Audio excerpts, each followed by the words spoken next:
네, 매주 화요일에는 용감한 기자들과 만나고 있습니다. 오랜만에 나오셨습니다. CBS 이정주 기자 나와 계시고요. 겸공의 박형광 기자 두 분 나오셨습니다. 어서 오십시오. 안녕하십니까. 반갑습니다. 네. 정훈 선배 오랜만에 보니까 너무 진짜. 반갑네요. 죄송합니다. 반갑다 반가워. 뭐 이렇게 무슨 취재를 이렇게 열심히 아유, 하느라고. 근데 아직도 기자를 하고 계시네요. 제가 아직 은퇴 안 했습니다. 은퇴 안 했습니다. 그게 몇만이 나왔다고요? 300만이 넘는. 300만. 와, 쇼츠가 기자 은퇴하겠다. 살다 기자가 은퇴 선언하는 거 처음 봤어. 예. 어떻게 할 거야? 아직도 악플러들이 쫓아내시더라고요. 근데 저는 이제 제가 뭐 이런 거 좀 짜치게 이게 뭐 맞다 한동훈처럼 제가 언제 은퇴한다나요? 막 이런 짓 하지 않을게요. 은퇴하지 않는데 네. 다만 전 다시 돌아가도 네. 은퇴에 걸 거예요.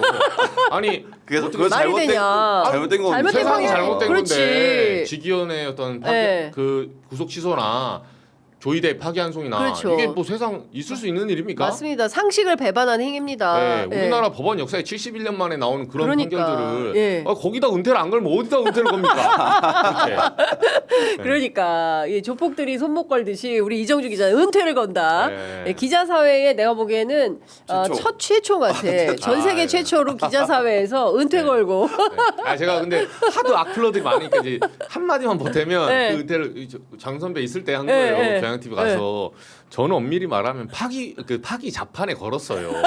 물론 저는 파기 자판에 걸었지만 그게 무죄가 나올 줄 알았죠 저는. 네. 그게 파기 자판이 파기환송이든 뭐 일반 사람들이 하여튼 그게 그거예요. 네. 그러니까 제가 그 짜치게 따지지 않겠다. 근데 굳이 너네가 따지고 들어오면 나는 파기 자판에 걸었다 이렇게 할 수 있는데 그걸 떠나서 세상이 잘못됐다. 예, 우리 끝나고 나서 그 이정주를 제외한 나머지 기자들이 살다 은퇴가 점오나 그랬는데 여튼 우리 이정주 기자님 건재하시다라는 말씀을 좀 드리면서 저희 취재 편의점 언제나 늘 응원해 주시는 광고주분들을 위한 그리고 또 소비자분들을 위한 좋은 광고 소개해드리도록 하겠습니다. 셀티아이 유산균을 소개하겠습니다. 효과 봤습니다. 제가 유산균. 유산균 좋나요? 제가 효과 봤어요. 진짜 너무 좋은 상품이에요. 진짜 너무 추천드립니다. 예, 제가 직접 먹어보니까 알겠어요. 하나씩 드셔. 예. 잡숴봐. 캡슐로 돼 있네요. 이렇게. 네, 캡슐로 돼 있는데 진짜 편안하고 너무 좋은데요. 자, 이 셀티아이 유산균은 건강기능식품 전문기업 셀로닉스가 연구개발하고 18년 동안 꾸준히 사랑받고 있는 대한민국 대표 유산균입니다. 세계보건기구에서 정의하는 유산균은 충분한 양으로 건강상 이익을 주는 살아있는 미생물을 뜻하는데요. 이 유산균은 살아있을 때 더 큰 효과를 발휘합니다. 그래서 셀티아이 유산균은 원료부터 배송까지 전 과정을 냉장으로 관리를 하고 있는데요. 특히 이중 보호 포장으로 먹기 직전까지, 드시기 직전까지 보호하는 살아있는 유산균. 이게 살아서 장까지 가는 게 굉장히 중요한데 냉장 보관을 해서 일단 보호부터 포장부터 드시기 직전까지 완전히 살아있는 채로 유산균이 살아서 장까지 간다라는 말씀을 좀 드리고요. 셀로닉스 집계 기준 2024년 1년간 무려 66만 개의 셀티아이가 소비자를 만났고요. 올 3월 기준으로 네이버 리뷰 평점 4.9점을 맞은 대한민국 대표 유산균 되겠습니다. 지금 네이버에 들어가셔서 셀티아이를 검색해서 보시면 수많은 내돈내산 후기들이 쭉 걸려 있다고 합니다. 확인을 좀 해보시면 좋을 것 같고요. 요게 좋은 게 뭐냐면 연령대별로 다 있어요. 그래서 아기들, 또 어린이, 학생, 성인 그리고 50대 이상, 임산부 이렇게 다 연령대 그리고 또 다 그 상황에 맞게 제품이 맞춤형. 구비되어 맞춤형으로 구비되어 있어서 굉장히 좋다. 특히 이것도 이제 애들이 먹을 수 있게. 그렇죠. 그거는 키즈용이고 그다음에 20대를 위한 또 50대 플러스 뭐 이렇게 비타민 나오듯이 유산균도 이렇게 되어 있더라고요. 실제로 좀 후기를 확인하시고 꼭 구매하시면 좋을 것 같습니다. 여러분들의 화장실 타임도 즐겁게 바꿔드리겠습니다. 요거 진짜 강추 드리고요. 또 하나는 우리 박형광 기자가 애정하는 상품입니다. 이거는 고정입니다. 없어지면 제가 서운할 것 같아요. 박형광의 애정템, 글루타셀 스프레이 소개해드리도록 하겠습니다. 가려움 완화제 글루타셀 스프레이입니다. 계절이 바뀌고 기온이 올라가면 오늘 특히 26도까지 올라가 사실상 한여름이 이제 들어가는 건데 이러면 또 이제 피부가 유난히 이제 약하고 민감해지시는 분들이 계세요. 자꾸 긁게 될 때가 있는데 요때 긁지 마시고 글루타셀을 살짝 뿌려보시면 좋을 것 같습니다. 지난 10년간 수만 명의 피부를 편안하게 해드린 이 글루타셀이 브랜드 런칭 10주년을 맞이해서 처음으로 전품목 할인 행사 시작합니다. 5월부터 6월까지 진행되는 이번 이벤트에서는 할인 행사뿐만 아니라 대용량 200ml 제품을 구입하시면 10주년 기념이라 특별히 준비한 100ml 리미티드 에디션 제품을 증정한다고 합니다. 오랫동안 긁어 오셨다면 자주 사용해야 된다는 것을 알면서도 가격이 좀 부담스러워서 대용량 구입을 망설이신 분들이 계시는데요. 이런 분들한테 좋은 기회가 될 것 같습니다. 다 아시겠지만 10년간 한 브랜드로 꾸준히 판매된다는 것은 진짜 소비자들에게 인정받은 제품력 하나는 끝내주는 그런 상품이다. 이렇게 말씀을 좀 드릴 수 있을 것 같습니다. 피부가 민감하신 분들은 전국에 있는 글루타셀 취급 약국이나 인터넷에서 과학적으로 개발된 글루타셀을 찾아보시기 바랍니다. 이런 리뷰가 있어요. 외출할 때 가방 속에 쏙, 여행할 때 가지고 다니는 중이에요. 지금은 많이 가렵지 않고 피부도 많이 진정된 것 같습니다. 마음도 불안하지 않고 느긋해졌어요. 이런 의견 보내주신 분 계시는데요. 요거 뿌리면 마음도 편안해지나요? 이게 그런 거 같아요. 그 약간 그 효과가 없더라도 내가 이거 계속 가지고 다니면서 언제든지 뿌릴 수 있으니까 약간 그런 나를 보호해주는 아이템 같은 느낌. 근데 박형광 씨 이렇게 보니까 진짜 예전에는 얼굴이 붉은기가 있었는데 그러니까요. 최근 들어서 피부가 괜찮아져 뽀샤시해졌네. 하나 주셔서 매일 뿌립니다. 매일 뿌려? 네. 이준석 하나 더 후보한테 주세요. 불구가 하시던데. 대선 토론 보니까. 근데 얼굴이 왜 이렇게 시뻘개진 거야? 네, 근데 거기도 알러지가 있어요. 염증약 먹었다고 하는데 부글부글하더라고요. 아니 근데 이준석 후보가 저희 프로그램에 출연했었잖아요. 네. 근데 거기도 이제 비염이 좀 심해가지고 약을 많이 먹긴 하더라고요. 근데 그래서 뭐 약을 먹어서 얼굴이 빨개졌다고 하긴 하는데 그렇게 얼굴이 빨개진 건 처음 보긴 해요, 사실. 그렇죠. 맞아요. 그렇게 예. 절대 빨개진 사람이 근데 아닌데. 그 TV 토론 첫 TV 토론 대통령 선거 TV 토론이기 때문에 긴장도 되고 그랬을 거예요. 그리고 아마. 또 뭐 얼마나 그렇겠어요. 그러니까 저는 그거는 인간적으로 이해는 합니다. 얼굴 빨개질 수 있어요. 예. 글루타셀 추천해드릴까? 하나 가지고 와서. 네, 가지고 와서 하나 추천드리면 좋을 것 같습니다. 자, 오늘로 14일 딱 2주 남았습니다. 오늘부터 이제 본격적으로 재외 국민들은 투표가 시작이 되는데요. 앞서 저희가 보니까 세계에서 제일 첫 번째로 투표한 분이 누구냐? 뉴질랜드에 살고 있는 한인 대학생입니다. 부모님 따라서 초등학교 때 오클랜드로 가가지고 7시간 줄 서서 기다려가지고 투표했다는 우와. 거예요. 그래서 이렇게 젊은 학생이 김현서라는 학생인데 2006년생입니다. 예, 가서 처음으로 투표를 했다는 것이고 20살이네요. 그러네요. 그리고 뉴질랜드 대사관, 오클랜드 한국 분관 그리고 피지 한국 대사관 뭐 이렇게 세계에서 먼저 가장 투표를 빨리 하게 되고요. 제일 마지막으로 투표를 하게 되는 곳은 호주 호놀루루 대사관이라고 합니다. 저희 취재 편의점에 알려주세요. 저 이렇게 걸려서 투표하고 왔습니다. 댓글창 또는 제보창에 제보 게시판에 알려주시면 저희가 그 사연들 다 소개하고 그리고 지금 오늘부터 이제 6일간 진행되는 재외국민 투표 가운데 또 전화 연결 직접 어떤 마음으로 투표 참여하셨는지 알려주시면 저희가 전화 연결 해서 소식도 전해드리면 좋을 것 같습니다. 이번에는 꼭 투표를 많이 하셨으면 좋겠어요. 맞습니다. 많이. 예, 네. 진짜 투표를 많이 해야 됩니다. 네. 왜냐하면 이것은 압도적인 전 국민의 이게 내란전이거든요. 지금 이거 내란과 싸우는 것이고 연후에 있었던 그 범상한 수위에 있는 그런 대선은 아니지 않습니까? 이게 아직도 내란은 진행 중이기 때문에 국민들이 살아있고 국민들이 승리한다는 역사를 반드시 써야 된다. 저는 개인적으로 그런 생각합니다. 우리 이정주 기자는 어떻게 생각하세요?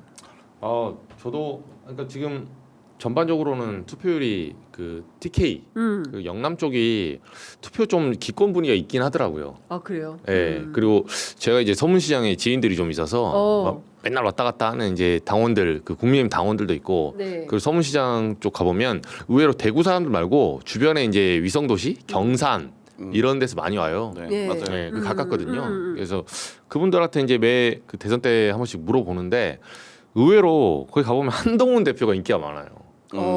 예, 이거 믿기지 않겠지만 대구에 사신 분에서 물어보 한동훈 전 대표가 네. 뭐 한동훈이 찍을 거 그랬다 차라리 뭐 이런 식의 김문수 후보보다. 네. 네, 그래서 그분들 입장에서는 한동훈 전 대표가 뭐 어쨌든 안 됐잖아요. 네. 그러니까 이제 투표할 필요 없다 굳이. 그렇구나. 예. 네. 오늘 부산을 시작으로 해서 본격적인 선거 캠페인에 나서는 거 아닙니까? 한동훈 후보.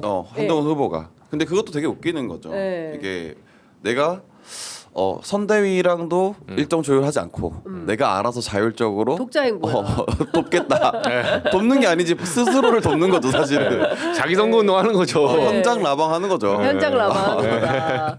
아니 근데 이제 그 기자들한테 단톡방이 있잖아요. 이제 네. 그 단톡방에도 별도로 이제 메시지를 보내고 있는데 오늘 같은 경우에는 부산 광안리에서 지원 유세를 하는데 출발 지점은 너울마당 거리 공연장이고 종료 지점은 광안리 만남의 광장인데 김문수 후보랑 같이 연단에는 안 선다는 거잖아요. 그쵸. 네, 그 이유는 노선이 다르니까. 그쵸. 왜냐하면 탄핵에 대해서 아직도 음.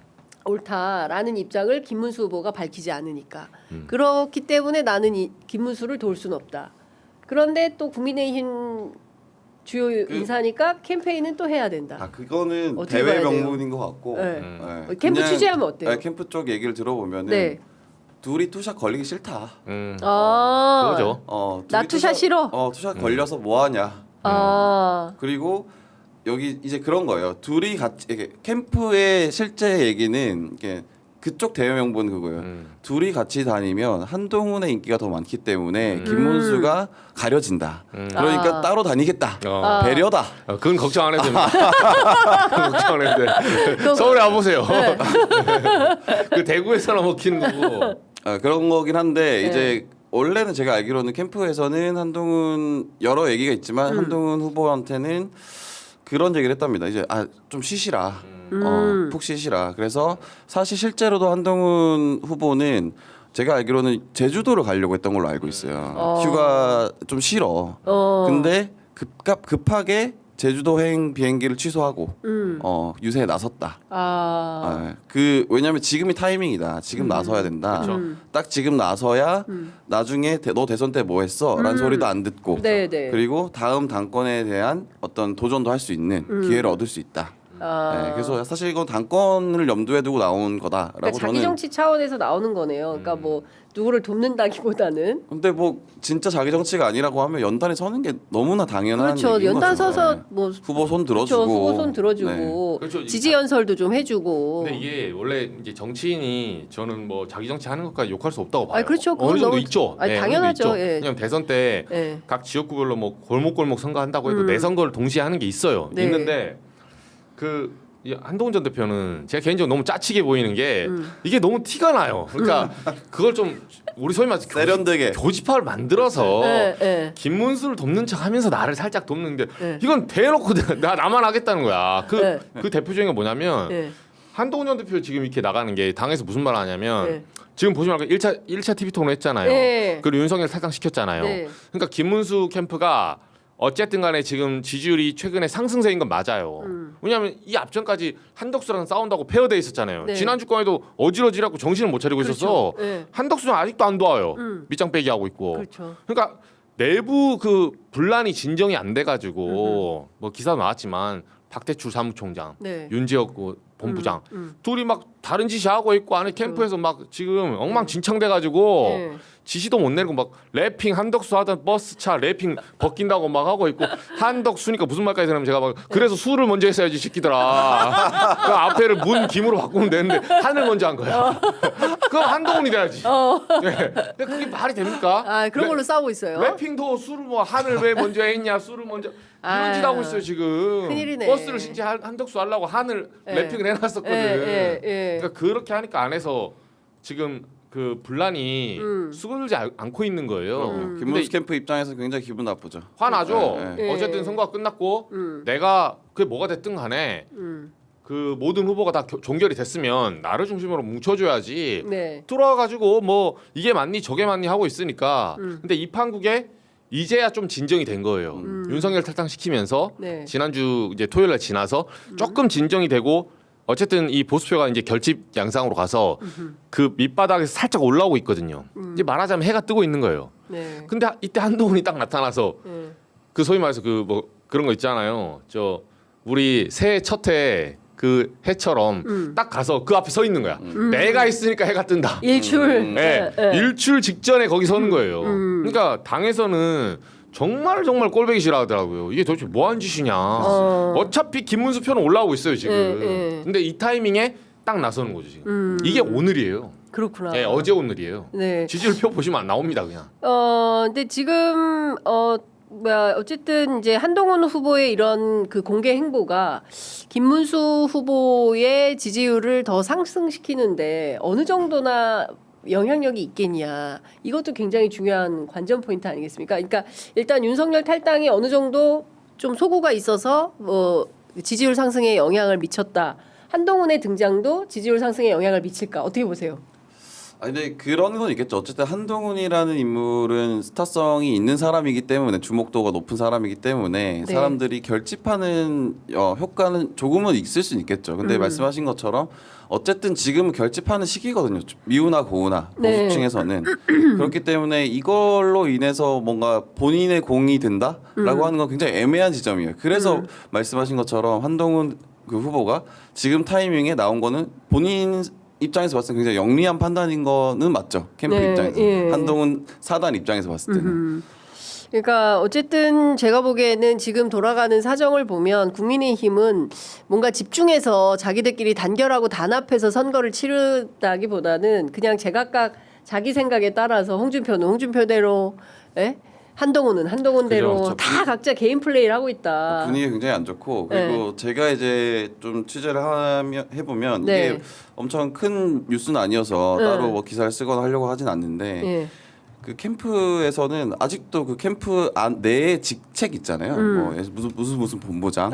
예. 네, 제가 딱 특정하지 않겠지만 그런 걸 두고도 지금 알력 싸움을 해요 서로 안에서. 네, 누구를 내정했다가 또 누구가 또 취소했다. 반발하고 예. 그러니까 그러고 있는 겁니다 아직까지. 본인들이 이 선거를 이기려고 했으면 빠르게 누군가를 결정해서 힘을 모아야 되는데 그런 생각은 별로 없는 것 같아요. 아직까지 서로 자리다툼하고 있다. 네. 네, 그런 거 보면 좀 지긋지긋한 면이 있어요. 왜냐하면 제가 국민의힘 오래 출입했기 때문에. 네. 근데 이제 국민의힘 입장에서는 조금 뭔가 이재명 공격을 하면서 이재명 후보에 대한 공격을 하면서 유리한 프레임으로 좀 전환을 하려고 했는데 그래서 커피 120원도 던졌는데 이게 잘 여론에 먹히질 않는 것 같아요. 특히 자영업자들이 그게 본질이 아니잖아. 이제 이런 얘기들을 하고 있고.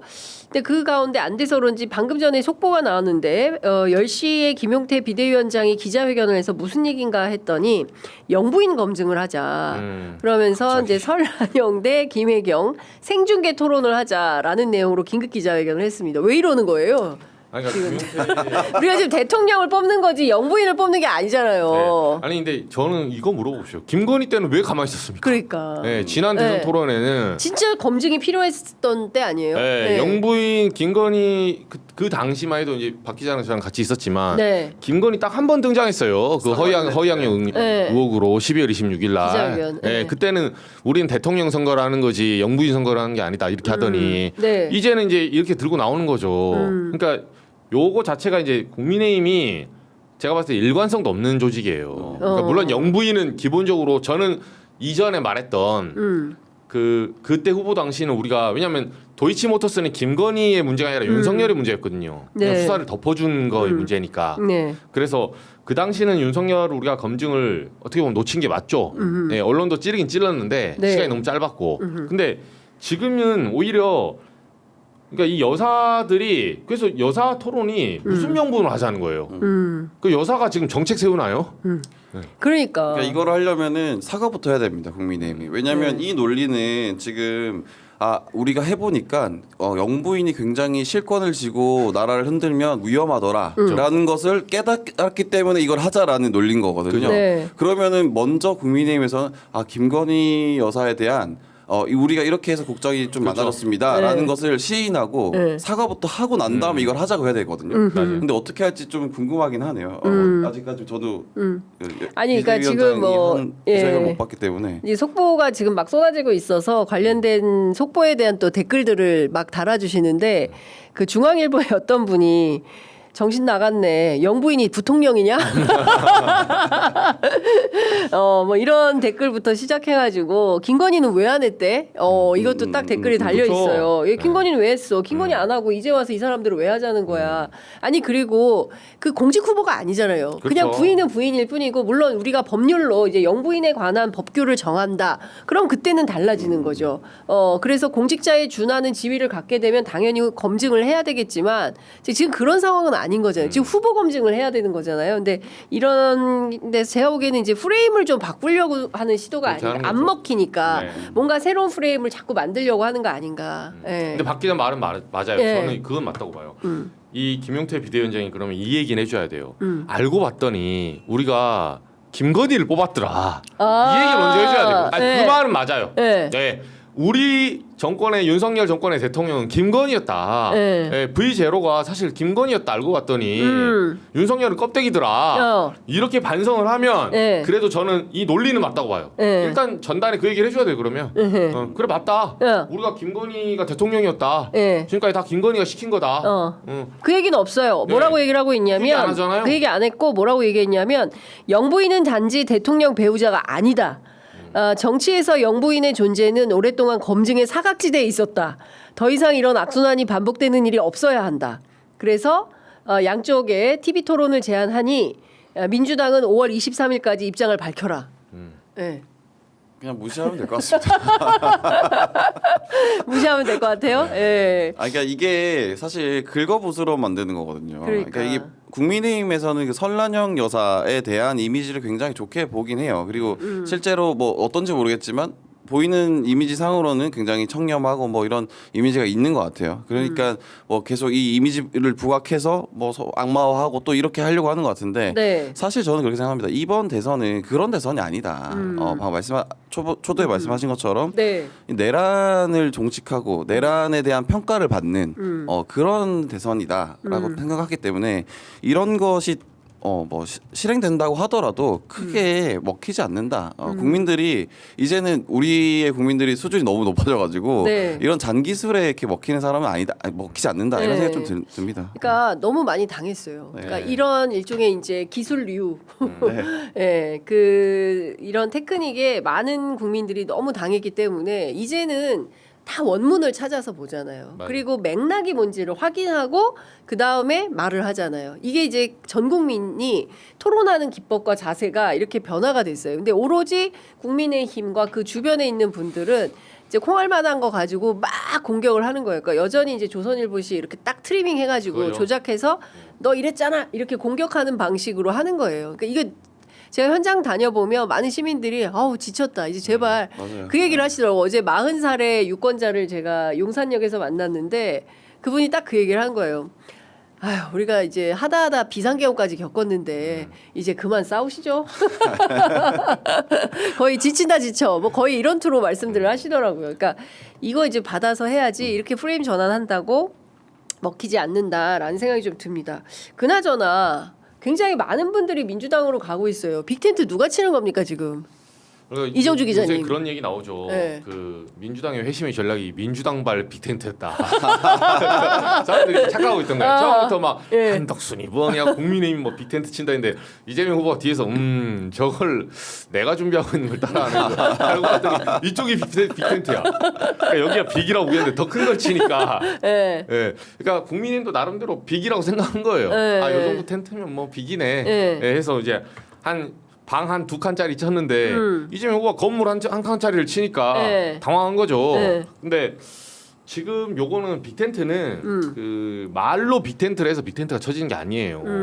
사람들이 영입이 돼야 되고 네. 실제 이게 행동으로 이어져야 되는 거거든요. 근데 국민의힘은 빅텐트는커녕 아이고 텐트 한 짝 오늘 부산에서 따로 놀잖아요 지금. 아니 텐트는 친 것 같아요. 근데 안 오니까 문제지 사람들이. 그렇죠. 텐트를 쳤는데 오는 사람이 거의 무슨 김계리 뭐 이런 그거는 사람들이 텐트에 안 넣어주고 있어 심지어. 근데 심지어 안 넣어주고 안 있잖아요. 넣어주고 있죠. 네, 네. 국민의힘은 어떻게 할 것 같으세요, 김계리 변호사? 뭐 받긴 받겠죠. 어쨌든 입당을 받을 것 입당은 같아요? 받긴 받겠죠. 입당을 뭐 안 받을 명분 같은 거는 많이 없는 거. 근데 메시지가 것 같으니까. 왔다면서요, 문자가 뭐 그렇죠. 입당을 환영합니다 이게 왔다면서요. 그러니까 원래 사실은 입당이라고 하는 게 입당 원서 쓰면 자동 입당 되거든요. 아. 네, 그 대단한 게 어플로도 할 수 네. 있어요. 그냥 바로 입당이 온라인 돼요. 입당도 네, 근데 이제 가능하고. 김계리 변호사가 원하는 것은 나 환대를 해줘라. 입당식 해줘. 입당식도 해주고 어. 이런 걸 원하는 거겠죠. 나 김계리야. 네. 그러니까 이미 입당 원서를 내셨으면 그 당원이 되셨을 겁니다. 네. 그건 근데 왜 이렇게 주저주저하는 겁니까, 지도부가? 그러니까 이거 자체가 지금 김계리를 개몽됐어. 그러니까 너 누구한테 개몽됐니? 네. 이거에 대한 명확한 입장이 없으면 또 한동훈 전 대표 또 텐트에서 또 빠져나갈 거 아니에요? 아, 김계리 오면 네. 한동훈 빠져나간다. 한동훈 전 대표와 김계리를 양쪽에 섞을 수 있을까요? 그렇죠. 과연? 네. 그러네. 한동훈 전 대표 이렇게 개몽의 정의를 아시나요? 이것도 시작할 거예요. 개몽이 무슨 말인지 아십니까? 네. 뭐 이렇게. 네. 예. 제가 누구한테 개몽된지 아십니까? 이 얘기부터 해서 그러니까 김계리 변호사를 받는 거는 생각보다 김문수 후보 입장에서는 윤석열 받는 거예요. 그러니까 윤석열 나가고 윤석열 들어오는 거야. 아, 지금 분위기가 사실상. 예. 그러니까 이거를 사실 약간 몰래 받고 싶죠. 예. 웬만하면 물 밑에서 예. 네, 슈퍼챗 받듯이 그냥 극우 유튜버들 뭐 스포츠 받듯이. 네, 이렇게 살짝 받고 싶은데 아니 이렇게 떵떵거리면서 네. 나 슈퍼챗 받은 거 앞에 보여달라고 하는데 네. 그럼 표가 떨어져 나가죠. 그렇죠. 그러니까 지금 약간 그 작두타기에 약간 실패하고 네. 있는 거예요. 근데 제가 보기에는 이러지도 못하고 저러지도 못하고 거의 막 난감 그 자체다. 그렇죠. 그래 네. 보여요. 국민의힘이. 그리고 저는 이제 그렇게 봅니다. 그 민주당의 빅텐트에 다 들어가는 뭐 이제 외부 인사들이 막 들어가잖아요. 네. 지금 그거를 두고 뭐 배신이다 어쩌나 하는데 저는 사실 그건 국민의힘에서 할 얘기는 아니라고 생각해요. 왜냐하면 국민의힘 자체가 지금 보시면 다 외인 구단이거든요. 네, 그 본인이 그 국민의힘에 뿌리가 있는 사람이 없어요. 네. 김문수 후보 자체만 해도 네. 자통당 대표였잖아요. 네. 그리고 뭐 한덕수 안 들어오고 있죠.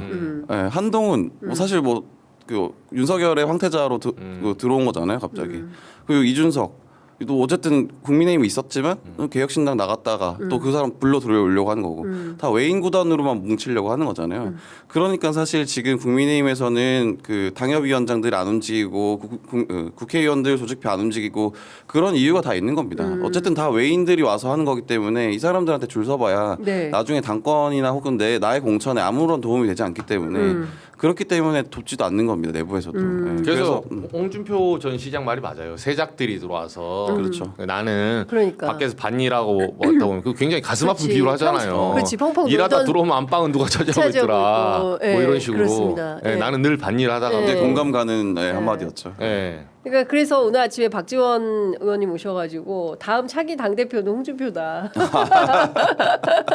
반드시 돌아온다. 그럼요. 예, 지원이 형님 정확하게 보셨다 이렇게 얘기할 거다 이 방송 보면서 이제 그런 얘기를 했는데 지금 보면 국민의힘의 김상우 의원 갔죠.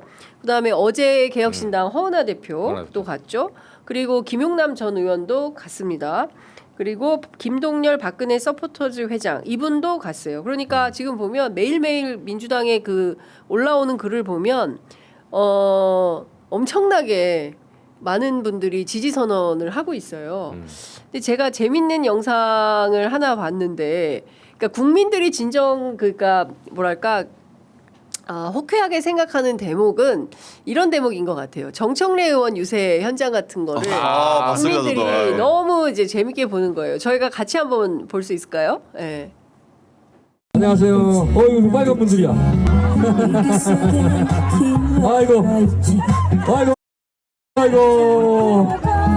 아이고 이번 선거운동원들까지 여기 와서 이러면 어떡해 이거. 정말 하여튼 여러분들 고생이 많습니다. 아이고 이번이 여기 왔으니까 뭐 어떡한다고. 하여튼 안녕하세요. 이거 빨간 분들이야.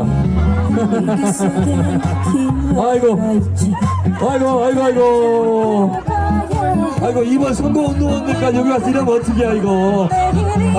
정말 하여튼 여러분들 고생이 많습니다. 아이고 이번이 여기 왔으니까 뭐 살자 어떡할까요? 더불어서 니편 내편 싸우지 말고. 재밌는데 저 국민의힘 지도부에서 얼마나 가슴이 쓰릴까요?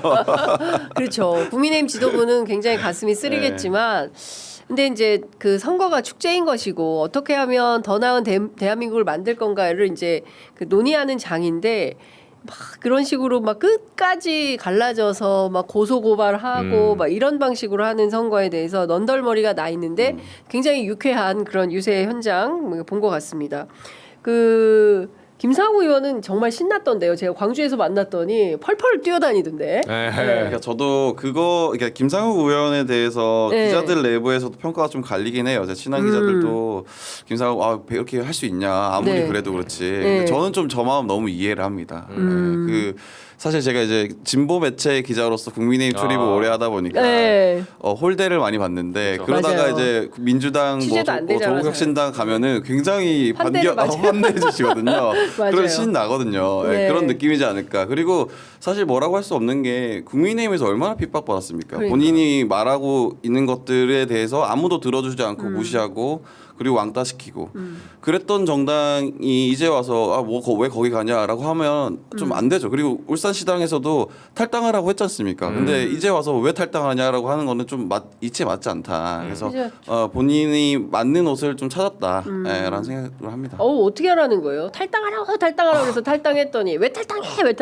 그런 게 제일 황당한 거예요. 맞습니다. 예. 나가라고 해서 나갔더니 왜 나가냐 이게 말이 안 되는 건데 이제 저희가 이런 이제 관전자 자체를- 입장에서 보지만 김상욱 의원은 개인적으로 정말 많이 힘들었던 걸 저도 알고 맞아요. 있거든요. 네네. 예. 근데 제가 광주 김대중 컨벤션 센터 그 광장에서 이재명 후보 유세를 하는데 그 김상우 의원 소개를 하니까 그 앞에 여러 명이 그 유명한 박지원 의원부터 시작해서 여러 명의 의원들이 호명이 됐는데 김상우 의원이 가장 뜨거운 박수를 청중들로 한 2만 5천 정도 모이신 것 같아요. 근데 굉장히 많은 시민들이 나오셨는데 우레와 같은 박수를 받았어요.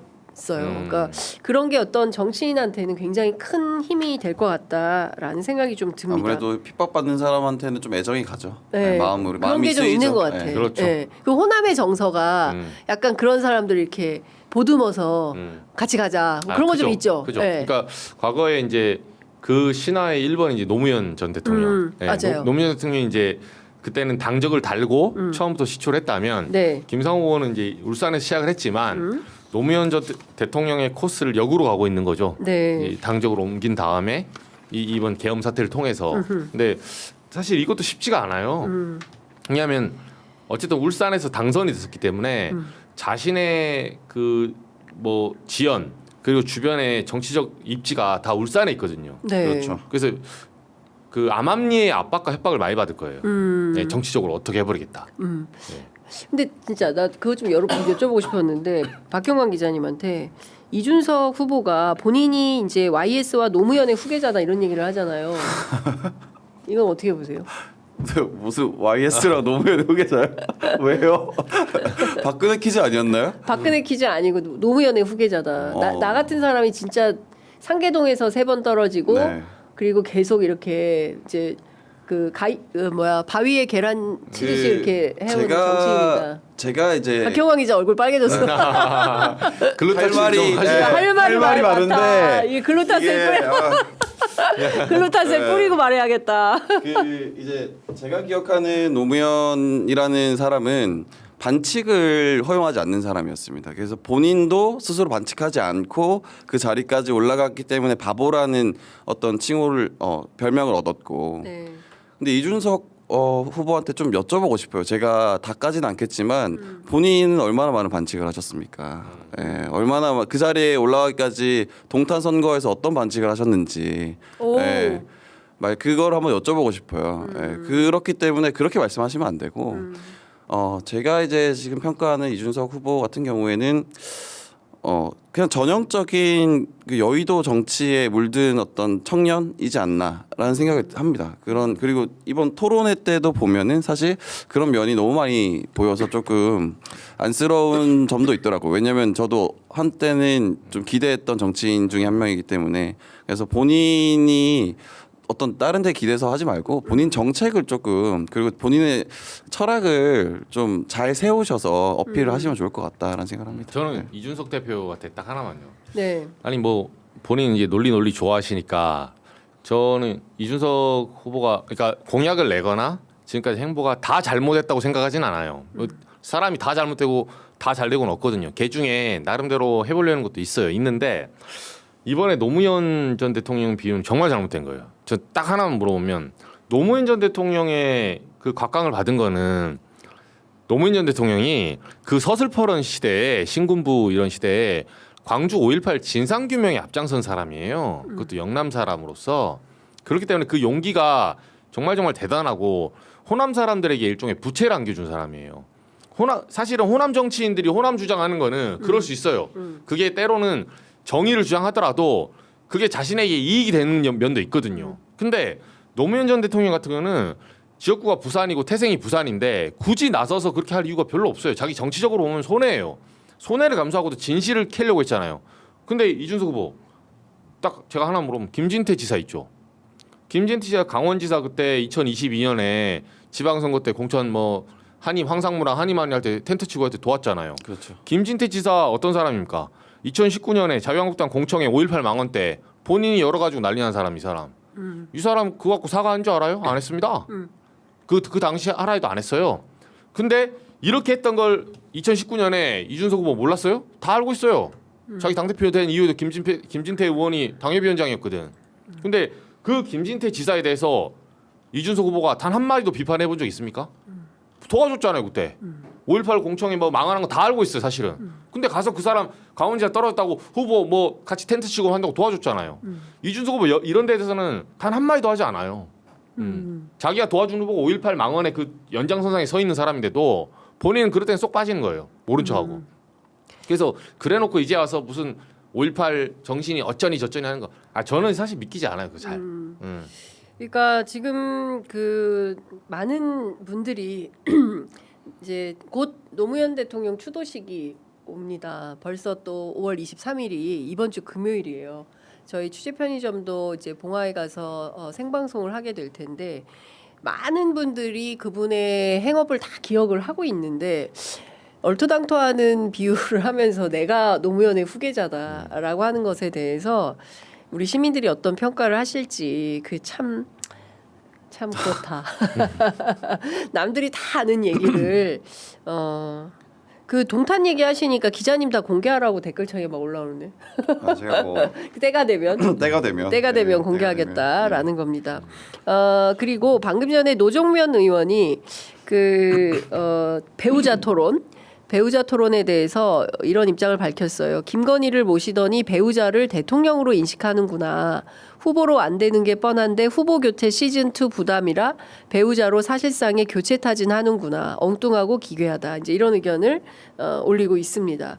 그러니까 좀 뭔가 돌파해 보려고 노력하는데 그게 잘 안 먹히니까 다양한 수를 내려고 했나 보다라는 생각은 좀 들어서 소개해 드렸고요. 자, 이것 좀 여쭤볼게요. 지금 우리 민환 기자 네, 이정주 기자가 별도로 취재하고 있는 것이 있으니 이원모 전 대통령실 공직기강 비서관 예. 움직임이 있어요? 요게 지금 네. 사람들이 잘 모르는 게 있어서 네, 제가, 알려주십시오. 네, 딱 하나만 집어드리면 엊그제 이제 사실은 중앙일보 기사가 먼저 나왔어요. 저도 이제 취재를 좀 하고 있었는데 이게 뭐냐면 이원모 전 인사비서관 있죠. 네, 네. 최근에는 그 공직기강 비서관이었죠. 그러니까 윤석열 초반에 검사 3명. 네. 그러니까 검사 정권 하면 한동훈, 주진우, 이원모예요. 예, 요 이원모 그 전 비서관하고 특히 주진우 의원 현재 이 두 명이 도이치모터스 당시의 방어팀이었거든요. 그래서 우리 그때 대선 토론 네. 그 취재하면서도 제가 이제 건너 자주 그 얘기를 들었는데 주진우 의원은 뭐 해운대로 이제 사실은 아랫목 가서 의원이 됐고 네. 이원모 전 비서관 같은 경우는 용인 갑. 예, 여기가 사실은 그 국민의힘 강세 지역이거든요. 네, 근데 그렇죠. 지난번에 대파랑 뭐 맞아요. 핵칼 테러 뭐 이종섭 장관 얘기하면서 윤석열이 다 말아먹은 거예요. 그래서 나왔다가 떨어지니까 다시 공직기강 비서관으로 갑니다. 예, 작년 4월에 네. 갔는데 이번에 엊그제부터 페이스북을 보니까 김문수 쓰고 갑자기 선거운동을 하고 있더라고요. 당협위원장이 아니거든요. 네. 갔다가 온 거야. 어허. 왔는데 제가 찾아봤어요. 그래서 네. 어제 이제 취재를 해보니까 당협위원장은 지금 용인갑 당협위원장으로 와 있더라고요.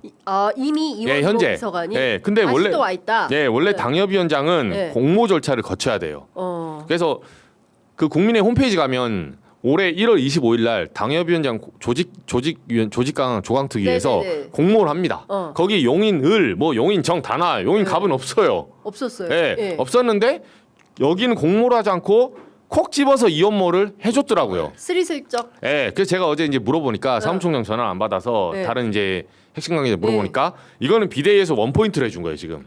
비대위가 원포인트. 예, 공모 절차를 생략하고 그게 뭐 전략공천처럼 그럼 김용태 위원장이 해준 거예요? 그 이전에 권영세 권영세 시절에. 예, 아, 원포인트로 콕 집어서 해준 거예요. 언제 이 사람. 해준 거예요? 이게 그 지금 이달 초에 해줬더라고요. 이달 초. 예, 그러니까 이게 후보 선출 전에. 그러니까 김용태 비대위 들어서기 직전에. 예, 쌍권하기 딱 쌍권. 전에. 예, 그리고 권영세 권성동 체제에서 해준 건데 네.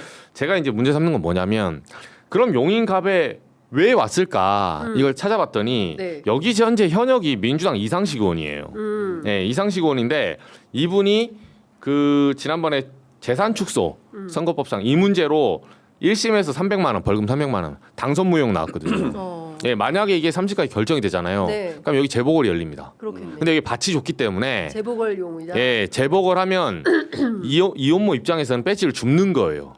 이제 당에서 그렇게 얘기하더라고요. 그래서 저랑 통화한 사람도 네. 그 사람도 당협위원장으로 갔다는 건 알고 있는데 제가 그럼 이상식 민주당 의원 날리면 여기다가 지금 꽂으려 만약에 날라간다면 꽂으려고 하는 거 아닐까? 그러니까 그 사람이 이상식 의원 지금 벌금 맞았어요? 저의 얘기를 듣고 파악하더라고요. 왜냐하면 지금이 혼란스러우니까 네. 우당탕탕 하고 있거든요. 이때 이연마를 상 넣어준 거야. 그러면 포인트는 뭐냐? 이연마를 왜 넣어줬냐 이거거든요. 예, 쌍권이든 누구든 지도부가 넣어준 거거든요.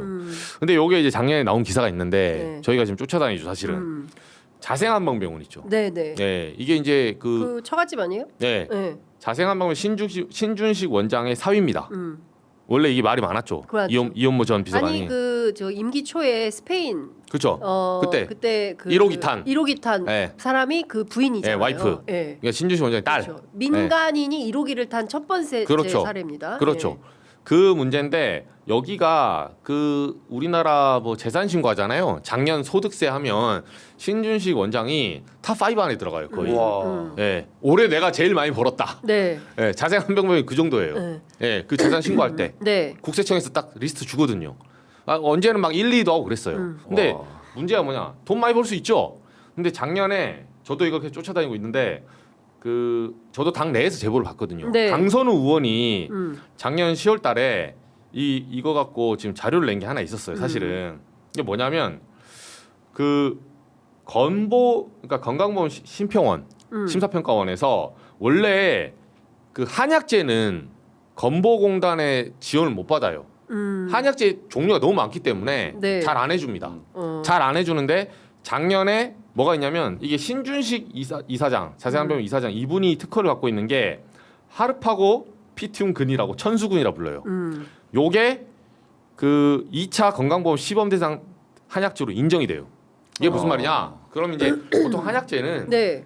그 이번에 무슨 뭐 원가 논란 있는 것처럼 예를 들면 한약재 뭐 원가가 3,000원, 2,000원밖에 안 하는데 한약은 팔 때는 뭐 한 첩 하면 30만 원, 그렇죠. 100만 원에 팔기도 하잖아요. 네. 이거는 배합의 문제이기 때문에 지식노동이란 거죠 한마디로. 근데 그 부분 때문에 한약재는 원가는 싼데 한의사들은 그렇게 주장을 해요. 네. 야 그럼 네가 배합해봐. 이게 배합의 문제이기 때문에. 그치. 예. 아니 이걸 어떤 약이 저희처럼 되는지 그렇죠. 독이 독이 되는지. 그거는 이제 한의사만 판단할 수 그렇죠. 있는 그게 거죠. 지식노동이기 때문에 네. 그 지식노동의 평가는 환자가 하는 거예요. 네. 내가 먹고 많이 낫다. 나왔다. 그럼 1억도 줄 수 있는 거죠. 때에 따라서는 네. 먹었는데 암이 나왔어. 네. 1억도 줄 수 있는 겁니다. 네. 근데 먹었는데 하나도 오히려 효과가 없어. 독이 걸렸어. 네. 그럼 소송을 해야 되는 거예요. 네. 그러니까 이거는 지식노동인데 그래서 웬만하면 이 부분은 심평원에서는 잘 안 해줍니다. 왜냐하면 양방은 기본적으로 이게 튀지 않아요. 기본값을 갖고 가는데 네. 한방은 효과가 천차만별입니다. 이 기복이 너무 세기 때문에 네. 웬만하면 잘 안 해준다고 하더라고요. 어떻게 특허를 받았을까? 근데 이걸 특허를 받아가지고 네. 지금 이제 복지부 이제 여기 강선우 의원이 이제 네. 문제 제기를 했는데 네네. 이게 보건복지부에서 얘기가 나온 거예요. 그래서 요거는 다른 것도 아니고 왜 하필 자생한방병원이 네. 특허를 갖고 있는 요거만 해주냐? 요 딱 요 천수금만 해주냐? 네. 근데 이미 이걸 확인해 보면 그 2차 시범 기간 동안에 요 천수군으로 보험 청구한 게 7,300건이거든요. 네. 근데 자생 한방병원 계열에서 청구한 게 99.6%. 아, 본인이 가지고 있으니까 특허를. 네, 그러니까. 다른 한방병원 못해. 왜? 어. 조합을 못하니까. 네, 자생만 들어간 거예요. 그래서 여기서 약제비로 심평원에서 지급한 게 현재 그 당시만 해도 3억 7천이에요. 예, 그래서 이게 핵심 뭐냐면 네. 제가 이원모 전 비서관에 대해서 얘기를 많이 들었었는데 이원모 비서관을 본인은 당에서 이제 취재원들이 한 말이 본인은 정치하기를 별로 안 좋아한대요. 이 사람 좀 게으르대요. 근데 어떻게 지역위원장이 네. 근데 처가에서 밀어 넣으려고 하는 거예요, 계속. 아 본인의 의지가 없는데 네. 너 정치해라. 네. 당에서 하는 말이 당직자들 제가 이제 취재원들이 한 말이 이원모는 굉장히 아니 근데 이원모 당사자 확인했어요? 이원모요? 네. 아 어제 전화했죠. 뭐래요? 전화해서 제가 물어봤죠. 전화하니까 이제 그 전에 제 전화 안 받았거든요. 예. 인사비서 갈 때 절대 안 받아. 왜? 네. 인사 개판이니까 내가 그거 물어볼까봐 한 번도 안 받더니 어제는 선거운동 한다고 받아. 예, 제 번호를 몰라서 받은 것 같아요. 예. 예, 그래갖고 제가 딱 저녁 시간 직전에 전화했지. 예. 왜? 이때 약간 허름하고 그쵸. 예. 허술하거든. 예, 예, 밥 그- 먹다가 누를 수도 있어. 타이밍이지 그쵸. 타이밍. 예. 예, 그래갖고 5시 50분에 전화했어요. 기자들이 일부러. 전화하는 건 진짜 타이밍의 예술입니다. 예, 아무 때나 전화 안 합니다. 받을 맨정신- 수밖에 없을 때 예, 전화하죠. 맨정신일 때 안 받거든. 예, 그래서 밥 먹다가 뭐지? 이렇게 이제 저도 저녁 시간 아니면 새벽에 주로 전화합니다. 아, 최고죠. 새벽에 최고죠. 새벽에 전화 예, 딱 받았죠. 그때 예. 했는데 봤더니 제가 물어봤어요. 조직위원장 혹시 신청을 하셨냐? 음. 일단 신청을 해야 받아줄 거 아닙니까? 네. 근데 이제 계속 그러더라고. 자기가 드릴 말씀이 아니라고. 아니 드릴 말씀이 아니 자기 위원장님 그건 아는데 본인이 신청을 해야 그치. 신청을 한 다음에 당에서 받아주는 게 있지. 신청을 안 하는데 콧꼬바닥 하는 경우 어딨냐고 조직위원장을. 내가 하고 싶다고 해 선출직인데 이게 네. 당협위원장은 선출직이에요. 그렇죠. 내가 트라이를 해야 그 다음에 있는 건데 이게 신청을 안 하셨나요? 언제 하셨나요? 했다면 언제 하셨나니까 자기가 드릴 말씀이 아니래요. 뭐야? 뭔 소리야? 그럼 이것도 와이프한테 물어봐야 됩니까? 네? 누구한테 물어봐야 돼요? 아이고야 신주진 원장한테 물어봐야 돼요? 복잡하네. 네. 그래서 예. 요게 제가 봤을 때 지금 냄새가 나는 거는 어. 이렇게 지금 혼란기에 이원모 비서관이 아랫목으로 들어가서 네. 지금 배지를 가져올 수 있는 가장 유리한 고지에 간 거예요. 네. 그러니까 국민의힘 내부에서는 반발이 왜 경쟁자들이 있거든. 네. 용인갑에 가고 싶은 사람도 있어요. 그렇죠. 근데 왜 갑자기 이원모만 하늘에서 운석처럼 떨어지냐? 반발이 있습니다 지금. 아, 용인갑이 참고로 말하면 저도 취재를 한 적이 있는데 네. 굉장히 치열한 곳입니다. 네. 굉장히 서로 진짜 뒤에서 죽이려고 엄청난 노력을 하는 엄청나죠. 곳입니다. 그렇기도 하고 용인갑에 여전히 개발 이권이 많아가지고 누가 되든 범죄자가 되는 예. 지역구. 용인갑이 엄청 크거든요. 지역이 네, 자체가. 그래서 용인갑이 대단히 위험한 지역구다. 이제 이런 얘기도 많이 하는데, 아주 그 알토란 같은 취재를 해오셨네요. 아, 아닙니다. 그러니까 결국에는 이원모는 음. 원하지 않는데 나는 하고 싶지 않은데 처갓집에 떠밀려가지고 그렇죠. 정치를 해서 네. 천수군을 그렇죠. 천수군을 신평원을 사수해야 되는. 예. 그럼 그런- 보겠습니다. 나중에 네. 이원모 비서관이 국회의원이 설령돼가지고 상임위 어디 가는지 네. 이거 봐야 되겠네. 네, 제가 끝까지 쫓아가겠습니다. 끝까지 예, 판다 예, 이정주. 예. 예. 자생한방병원은 이미 예, 복지위로 간다. 상임위를 예. 복지위로 간다. 여기 가정에 저희 가정에 레인지에 들어왔기 때문에 이원모 비서는 관리 들어갑니까? 당연하죠. 예, 예. 이제 이정주 관리 받게 돼 있습니다. 예. 제가 봤을 때 뭐 딴 데도 아니고 뭐 한노 이런 데 가셔야 제가 예. 그나마 자생한방병원 노동자들 뭐 최저임금 잘 주고 있나요? 한다? 이렇게. 요 정도 예. 돼야 얘기되는 거예요. 예. 그러니까요. 아니 진짜 뭐 좀 지켜봐야 될 것 같다라는 생각이 좀 들고요. 사실 지금 2분 정도 남았는데 이제 노동 말씀하셨으니까 끝으로 이 얘기 좀 우리가 늘 다루지 않던 분야이긴 하지만 어제 또 그 50대 여성 노동자가 SPC 에서 공장 기계에 끼어서 또 사망하는 사건이 네. 벌어졌어요. 그 안전자금을 1,000억이나 썼다고 하는데 이게 계속 되풀이 반복이 되고 있어요. 그런데 이제 중대재해처벌법으로 처벌을 해야 되는데 김문수 후보는 여전히 이것은 처벌 위주의 악법이다. 중대재해처벌법 안 된다라는 반대 입장을 펼치고 있어요. 그리고 이 SPC라는 이 빵 먹어야 되나 우리가 진짜 도처에 뭐 파리바게트 그렇죠. 그 빵집은 되게 많은데 이 자영업자들 생각하면 우리가 그 빵을 소비해야 되는데 SPC 생각하면은 이런 회사 진짜 심각한 거 아닙니까? 최소한 노동자들의 생존권 안전은 보장을 해야 되는데 이 하루아침에 한 집안이 50대 여성인데 이 엄마가 없음으로 인해서 이 가족이 어떻게 되겠습니까? 근데 저는 이런 무책임한 기업들에 대해서는 철퇴를 내려야 된다고 생각하는데 김문수 후보는 그런 마음이 1도 없는 것 같아요. 네. 그러니까 이게 지난번에 토론에서 나왔는데 네. 중대재해법 이 처벌 가지고 그 당시 이제 국민의힘에서는 그 명분상으로 계속 반대를 하고 했는데 결국은 통과됐죠. 통과됐는데 김문수 후보는 이렇게 얘기했더라고요. 이런 처벌이 중요한 게 아니라 예방이 중요한 거라고. 그거 맞아요. 이미 너무 많이 해왔어요. 예, 그러니까. 맞는데 예방을 안 하니까 처벌하는 내가 거예요. 어디다 한 거야? 1,000억 어디다 썼어? 안전장비 예, 어디다 예방을 썼어? 안 하니까 결국은 그 또 사고가 끝단에는 생기는 거 아니에요? 예방을 향해서 처벌하는 거예요. 처벌을 위한 처벌을 누가 그렇게 동의합니까? 네. 예방 이렇게 업주를 처벌 안 하면 예방을 제대로 안 해요. 그렇죠. 지금 업주를 처벌을 해도 예방이 안 되잖아요. 그렇습니다. 사실 SPC는 약간 상습범이기 때문에 상습범이죠. 2022년 한두 번이 아니에요. 네. 응? 작년 2023년에도 있었고 맞아요. 그리고 기계에서 이게 이 처참한 죽음을 노동자들이 근데 또 보니까 진보 대통령 되겠다고 나선 권영국 후보만 여기 현장에 가서 애도를 표했어요. 그래서 저는 다른 거 다 떠나서 선거 복판이기 때문에 이렇게 사망한 사건의 현장 금호타이어 화재 사건도 굉장히 큰 사건이고 거기에 이제 이준석 후보는 다녀갔는데 이런 현장은 또 대통령 후보들이 가서 좀 살펴봐야 되지 않나라는 생각이 좀 들었습니다. 가서 박경원 기자 어떻게 생각하세요? 후보들이 가서 뭘 하냐 뭐 이런 얘기를 하는데 이제 그게 상징적인 거거든요. 그렇죠. 우리 사회에 주는 메시지인 거거든요. 우리가 노동에 대해서 네. 조금 더 심혈을 기울여야 하고 그리고 사실 현장 인식이 좀 바뀌어야 된다는 메시지를 주는 것이기 때문에 저도 후보들이 이런 사건에 대해서는 좀 관심을 가지는 게 좋겠다 생각을 합니다. 그렇습니다. 댓글창에도 처벌이 너무 약하다라는 비판들. 나 진짜 빵 너무 좋아하는데 이제 이런 것들도 있는데. 동네 빵집 이용합시다. 그러니까 진짜 저희가 다른 것은 몰라도 이렇게 산업 현장에서 노동하다가 생을 달리하는 이런 사건은 김용균 이후에는 없어야 한다.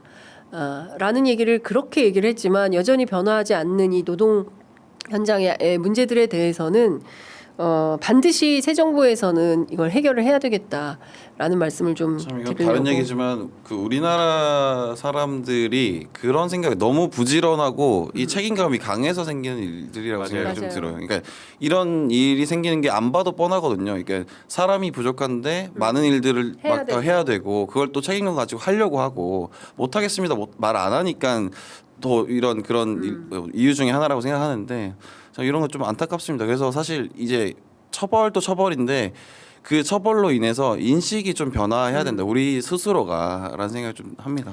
예. 더 이상 그 공장의 기계에 끼어서 사람이 돌아가시는 일은 없어야 한다.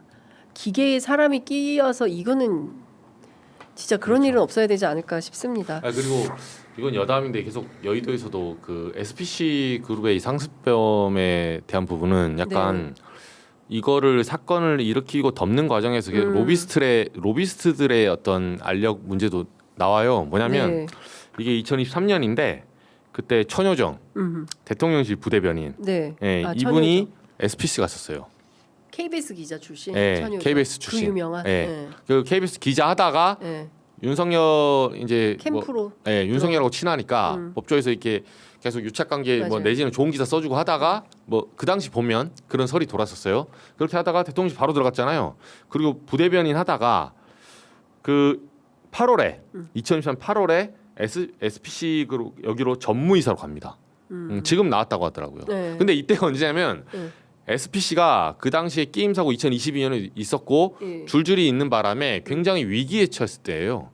사실은 이게 오너리스크 그래서 방어하러 간 거 아니냐 네. 이 얘기가 당시에 돌았거든요. 네. 근데 이런 식으로 SPC는 그때 권력자들이나 막을 수 있는 일종의 로비스트 이런 사람들 영입을 합니다. 네. 대관들. 대관들. 그리고 막아요. 네. 그러니까 또 사고가 일어나요. 이렇게. 그러니까 예. 이거 안 된다라는 말씀을 좀 드리고요.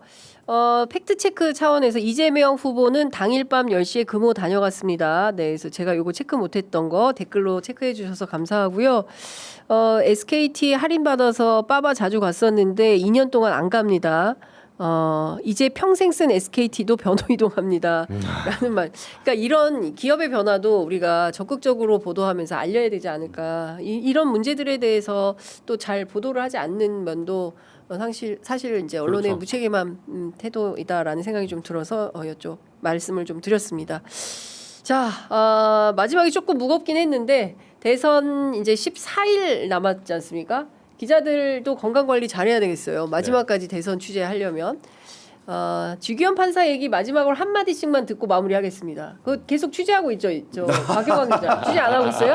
하고 있습니다. 하고 있죠. 있는데 언제 쓰는 거야? 메이드가 안 돼요. 메이드가 마지막 기사도 빨리 써. 막판에 메이드가 안 돼서 지금 네. 철철 매고 있는데. 네.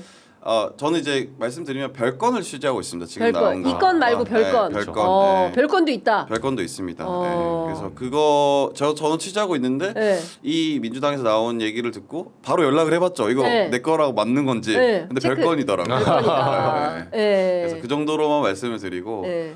그 어쨌든 쥐규현 판사 같은 경우에는 굉장히 좀 뭐 판사 출신이지만 놀기도 좋아하고 약간 네. 뭐 그러신 분인 것 같더라고요. 뭐 그게 뭐 노는 것 자체가 나쁜 건 아니지만 네. 네, 혹시 그 접대 향응을 받으면 안 된다. 음. 네, 그거를 포착을 하고 취재를 하고 있습니다. 네. 자, 그 CBS 이정주 기자도 열심히 취재해 주시고요. 네. 자, 두 분 말씀은 오늘 여기까지 듣도록 하겠습니다. 말씀 잘 들었습니다. 고맙습니다. 네, 고맙습니다.